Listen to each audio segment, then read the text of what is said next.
Episode 4. Unbelievable, you really do not value your time. Your temporal loss is WTF's financial and influential gain. What is your best plan for saving the planet? Rule of 3. Continuing on. Enjoy. September 13th, 1:12 p.m. An extremely long newsletter that you may not bear to hear. Tick-tock, my dear parish. Doom comes for you all. But the celestial clock strikes the festival hour sooner than primordial nostrils exhaust demonic puffs. Sulfur dioxide is the molecule of the month and is currently the odoriferous mascot of tacos. So ignite a match today and inhale all that heavenly glory. As the complex physical construct travels its way into your olfactory system, think of the 3 rules of Hellfire for your chance to win a brand new sports utility vehicle, hereby dubbed SUV. Failure to reflect on brimstone and combustion may result in poor motor function, rained out funeral, or campfire sickness. Consult the Essential Herbal Remedy Guide on page 414 of the Tenets of Redeeming Damnation for ideas on how to recover from these wandering maladies of the lost mind. Be warned, Frisbee golf is not tolerated within the church precepts. On a lighter topic, corn is again consumable under the dietary restrictions found in Beelzebub Betterment booklet, usually stapled in triplicate to the back of the TRD.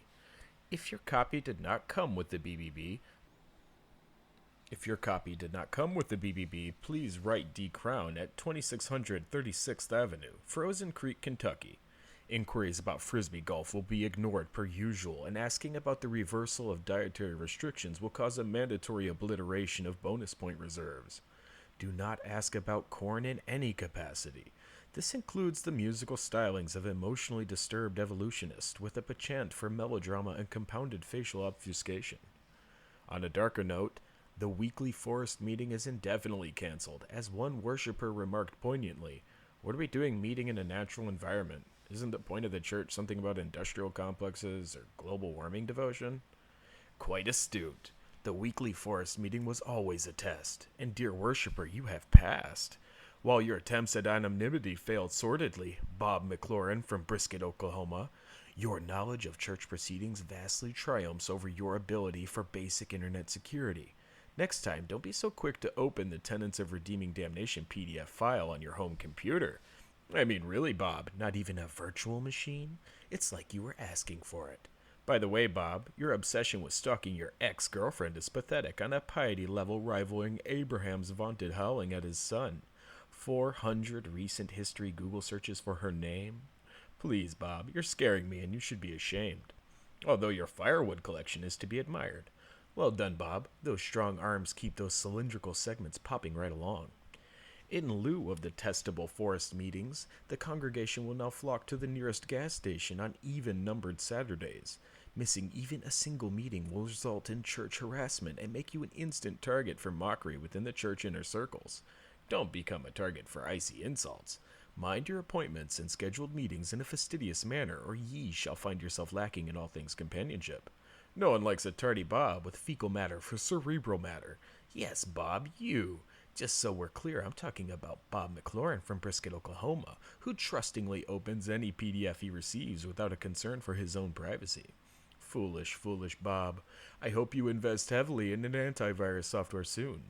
The dress code for the gas station Saturdays is as follows. Pitch black, full body robes. In exchange of 100 BPs will grant the spender a casual blue jean reprieve certificate of laziness, while you will technically be allowed to wear these denim monstrosities to any church event for at least 3 celestial cycles. You will be made fun of relentlessly by the inner circle. Such is the price for ineptitude and church place disheveledness. That said, any follower seen wearing dark corduroys will be subjected to hunting parties and cleansing ostracization. Immaturity is emphatically not a substitute for sophistication. Further guidelines for Saturday meetings will be outlined in preceding newsletters after D. Crown meditates and consults his herbal remedy stash for deeply satisfying stream of consciousness revelations. Note, drug use is not tolerated in the church. Do as I say, not as I do. Due to the lack of stringent regulations, tomorrow's meetings will be casual. Not quite as casual as a plaid checkered shirt worn by the blue jean donning man named Bob McLaurin. Sorry, Bob, but we're not that sloppy in this church. Bob, if I have to get after you one more time, I'll be asking for the return of all church documents, and you will not be allowed to participate in the state-level brimstone-breathing tournament of hellfire. Continue your disheveled dishonor at your own loss. Furthermore, Bob, if that is your real name, all of your bonus points will be suspended if you continue to Google names of people who abandoned you. Can't you just move on and accept that the church is your only guiding beacon for friendships and spirituality? Last warning, Bob, you should be embarrassed. September 13th, 12:57 p.m. A quick note about Facebook regulations. Greetings, all church-going and sermonizing squalid shysters. I would remind you not to befriend Andrea Wilson on Facebook. She is in fact a hacker. September 13th, 8:08 p.m. Bob's really done it now. That's it, Bob. You've done it now. Tacos is officially banning you from the church. I tried. We really tried. How much leniency did you expect? Personally, I'm happy you're gone. You always rubbed me the wrong way, Bob. Watching you through your web camera and bugging your house was a big mistake. I can never erase your nightly blithering wailing from my mental archives, but I do have the authority to annihilate your bonus points and strike your name from the church records.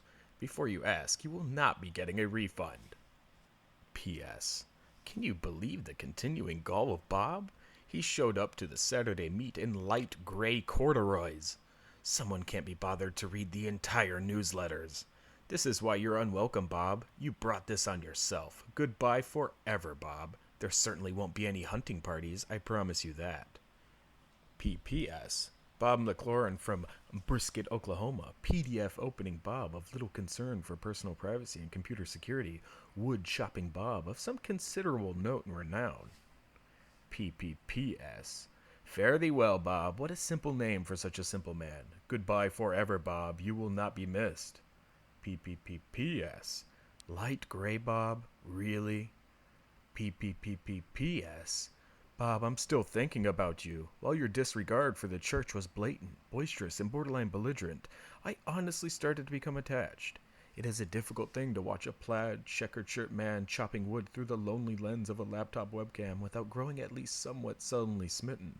The anticipation of the raised axe, the crash of the wedge and hammer, the crisp cracking of poles splaying into cylindrical segments. Osage orange, pine, oak, these were your doctrines.